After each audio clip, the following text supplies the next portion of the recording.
Assalamualaikum warahmatullahi wabarakatuh. Kembali lagi bertemu bersama saya Ismail Fahmi dan kali ini saya akan berbagi dengan teman-teman semua bagaimana caranya menjadikan budaya membaca itu menjadi bagian dari keluarga dan tentunya membuat anak-anak mencintai buku.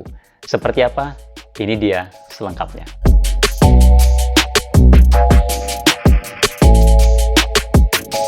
Sebelum kita lanjut, saya mengajak teman-teman semua untuk membeli buku ini. Buku ini adalah karya putri pertama kami, dan buku ini adalah salah satu buah dari kegemaran putri kami membaca buku. Ini isinya sekitar 180 halaman, dan ini dalam bahasa Inggris. Jadi dengan membaca buku ini akhirnya banyak sekali anak-anak yang mengaku termotivasi untuk semakin banyak membaca dan semakin banyak menulis.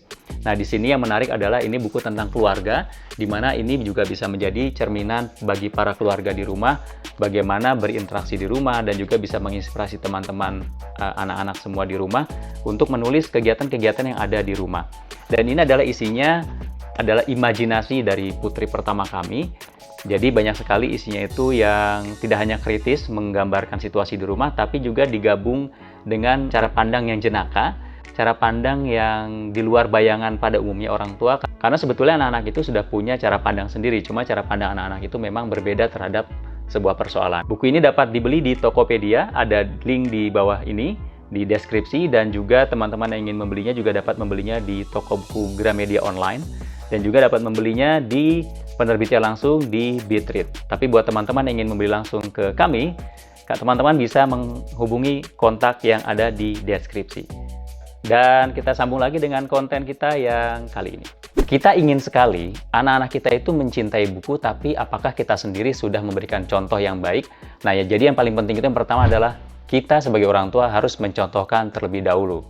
Kita harus memperlihatkan pada anak-anak kita bahwa buku adalah bagian dari keseharian kita, bahwa kita memang mencintai buku dan seringkali membaca buku. Buku ini tidak mesti buku-buku seperti buku fisik di belakang saya ini, tapi bisa juga buku-buku e-book dan yang biasa kita baca melalui handphone atau mungkin juga melalui iPad. Namun tentunya kalau dengan buku, anak-anak akan langsung tahu bahwa ketika kita beraktivitas itu kita sedang membaca buku. Jadi yang paling penting yang pertama adalah contohkan dulu. Jadikan diri kita ini sebagai teladan buat anak-anak kita, bahwa buku adalah bagian dari keseharian orang tuanya. Nah, tentunya dengan mencontohkan itu mustahil kalau kita tidak punya buku-buku itu sendiri. Jadi kita harus pastikan bahwa buku-buku itu juga tersedia di rumah. Dan untuk membuat anak-anak kita itu mencintai membaca buku, tidak hanya membuat buku itu tersedia di rumah, tapi juga kita menyediakan buku-buku yang aksesibel atau yang dapat diakses oleh anak-anak kita. Bukan hanya lokasinya, tapi juga bagaimana isi dari buku-buku itu. Apakah buku-buku itu bisa mudah dipahami oleh anak-anak kita. Jadi yang paling penting adalah tidak hanya buku itu tersedia di rumah kita, tapi buku itu juga sesuai dengan tumbuh kembang anak kita.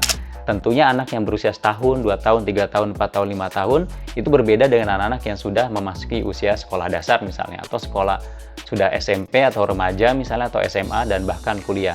Nah tentunya untuk itu, untuk anak-anak yang masih kecil, kita harus pastikan bahwa buku-buku yang mudah diakses atau dapat dibaca atau dapat dinikmati oleh anak-anak itu tersedia di rumah.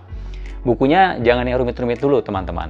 Jadi kita bisa mulai dengan buku-buku seperti alfabet, yang mengajarkan anak-anak kita apa itu A, B, C, dan seterusnya. Kemudian juga suku kata ringan yang biasanya dilengkapi dengan gambar-gambar yang juga memiliki warna yang juga menarik buat anak-anak.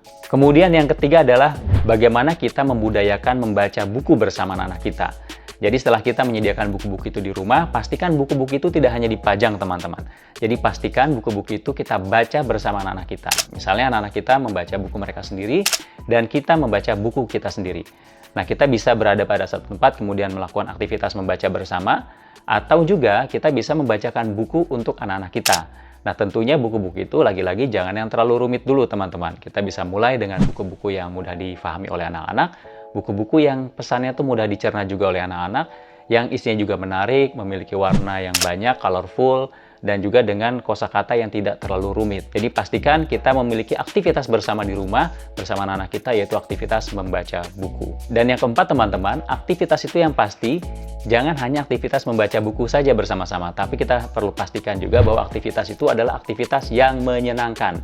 Caranya bisa bermacam-macam. Salah satu caranya, misalnya ketika saya sebagai ayah bisa membaca buku bersama anak saya, dan kemudian ketika membaca buku bersama anak saya itu saya pastikan intonasi saya ketika membacakan buku itu menarik buat anak-anak dengan intonasi yang naik turun, dan kita seperti menghayati juga bahan bacaan yang kita baca bersama anak-anak kita. Jadi anak-anak akan melihat aktivitas membaca itu sebagai aktivitas permainan, aktivitas yang menyenangkan. Nah, ini yang terjadi biasanya adalah kita ingin anak-anak kita itu gemar membaca buku, tapi ketika kita mengajak anak-anak kita itu membaca buku bersama kita, itu seperti sesuatu yang diwajibkan, bukan sesuatu yang menyenangkan, bukan sesuatu yang membuat anak-anak itu menikmati proses membaca itu. Jadi kita perlu pastikan bahwa kebiasaan membaca kita di rumah itu adalah kebiasaan membaca yang menyenangkan. Dan kemudian teman-teman, yang kelima, jadikan aktivitas membaca itu adalah sebagai sebuah cinta, rasa cinta kita pada buku, rasa cinta kita pada membaca. Jadi kita seringkali, misalnya terutama di Indonesia, seringkali beredar kabar kalau untuk masuk sekolah itu anak harus sudah bisa membaca dan menulis. Akhirnya apa? Akhirnya orang tua terdorong untuk memastikan anaknya ini bisa membaca dan menulis sebelum masuk sekolah. Nah, satu sisi itu baik, tapi satu sisi itu bisa berdampak buruk ketika kita memaksakan membaca atau menulis itu kepada anak kita, sehingga aktivitas membaca dan menulis itu menjadi aktivitas yang tidak menyenangkan buat anak-anak kita. Jadi anak-anak kita udah ketakutan duluan ketika ingin belajar membaca bersama kita. Jadi yang paling penting itu bukan bisa membaca atau bisa menulisnya, itu adalah buah. Jadi bisa membaca dan bisa menulis adalah buah dari kecintaan kita dan anak-anak kita bersama-sama terhadap buku dan juga kebiasaan membaca. Jadi dengan kebiasaan kita yang mencintai buku itu, maka akan dengan sendirinya anak-anak kita akan bisa membaca dan menulis.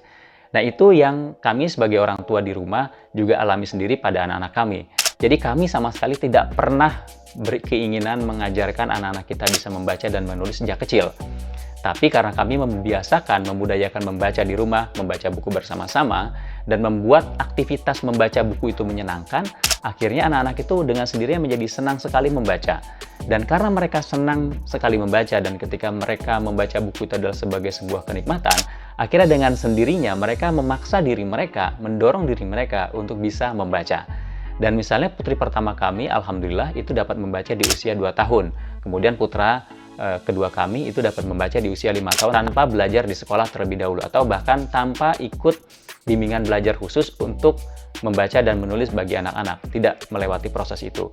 Karena mereka mencintai buku dan menggemari kegiatan membaca di rumah. Akhirnya buahnya adalah mereka dapat membaca dan menulis di usia yang relatif sangat dini. Dan yang keenam, akhirnya teman-teman, yang terpenting itu adalah bukan bisa membaca. Lagi-lagi saya tekankan di sini, bukan bisa membaca. Bisa membaca itu adalah buah dari aktivitas kita, kegemaran kita, kebiasaan kita membaca. Karena kalau kita bisa membaca, tapi kita tidak gemar membaca, maka skill membaca kita itu sebetulnya tidak ada gunanya, tidak ada manfaatnya. Seperti ibaratnya ketika kita punya kail dan pancing di rumah, tapi kail itu tidak pernah kita gunakan untuk memancing, maka tidak ada gunanya kita memiliki skill membaca, apalagi skill menulis. Sekali lagi saya ulangi teman-teman, membaca dan menulis adalah skill, dan itu bukan tujuan akhir. Tujuan akhirnya adalah bagaimana kita bisa menggali informasi, pengetahuan, manfaat dari literatur apapun yang kita baca. Itu dia teman-teman, semoga bermanfaat. Akhir kata, wassalamualaikum warahmatullahi wabarakatuh.